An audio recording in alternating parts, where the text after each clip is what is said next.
Kapaldo yun si sir guys, kay gusto daw siya magpataod sa tuang GBT suspension nga perting kwapuha, perting sinawa, o gusto po niya guys nga magpataod og uma nga M9 ECU para sa iyang Sniper 155. Talagsaon na jud kayo ko guys no nga maka-encounter gyud og ingani kapaldo guys no nga customer nga isabay gyud ang iyang GBT suspension or mga mahalon na mga materyales or mga mahalon na mga parts guys no. Siyempre kay bag-o man tuag yun ng ilisan o gwapo kayo nga bull race guys.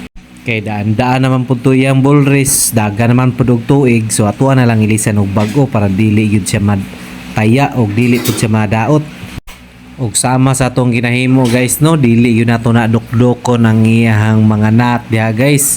Kay kasagaran gyud ani ginakdok-dok yun siya guys no, sayang pug kayo ang imong nut, maguba gyud siya. So ato ang gamiton is gamitan gyud nato na og special tools kay para matarong yun nato og hugot, matarong po nato og hansak ang iyang tipos nga perting mahala.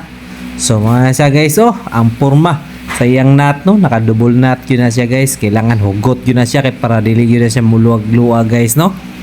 Og napoy time guys no nga murag muluag ang iyang mga nut or ang iyang bull race kay tungod na sa iyang fitting sa housing sa iyang bull race guys. So kung katong mangluag pwede ra nato na pahugta no. So mao na siya guys ang itsura sa iyang GBT suspension no, pugi na kayo, nakansak na gyud ang iyang bag-o nga telescopic. Ug aside na guys, naapod siya pakapin ng mga ihi, mga aksol na siya no, mga spacer. So pagkita ninyo na smooth kayo ang play guys. Pag makita ninyo nga murag danlog o dili na siya magsangit-sangit, that's the time nga tuwa na po ng panghugta na nga tuwa ang mga inner tube no. Aside na guys, napagid siya pakapin na dako kayo na tapaludo or wide kayo siya guys na tapaludo. So pwede siya masakto sa 110 na tire ni guys no. Dili lang siya ingon nga pang big bike, pwede po ni siya nga pa MotoGP, pwede po ni siya pang Malaysian concept guys, depende na sa inyo ang gusto. Og dili pa kana ang pakapin guys no, napagid siya pakapin nga bearing guys para sa tuang front mags. So daghan kayo siya og mga accessories or daghan kayo siya og mga inclusion para sa tuang GBT suspension guys no. Dili jud kamahayan og sulit pa jud kayo og kabalo ba mo guys sa kaning suspension, dili po ni siya kurog.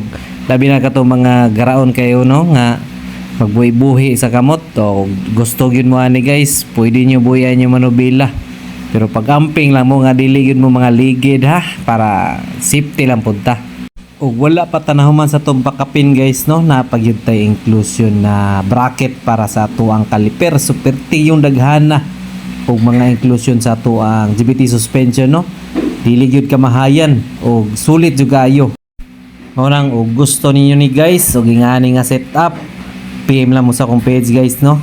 Poldets Motor Parts, narapod mi sa Google Map guys, ma-search po ninyo akong pangalan nga Poldets Motor Parts, dalir po kayo matud-an no. Or PM naman sa akong page kaya para masubaybay na to or ma-trace na mo og asa mo dapita. So mao na siya guys ang itsura no, wapo jud kita nahon guys, wide kayo. Pwede siya sa mga ASUM mags, sa mga slim mags, pwede sa stock mags no, dili yun ka limod nga, gwapo yun siya. So aside na iyahang GBT suspension guys, nagpataod po si sir sa iyahang ECU no nga M9 uma. So ang kaniya ECU guys is direct na ni siya, pwede na ni siya dili i-tune, pwede po i-tune katong mga loaded no. Kaning setup ni sir is super stock raman ni siya or stock type lang ni siya nga tirada. So naagya pun tay available ani.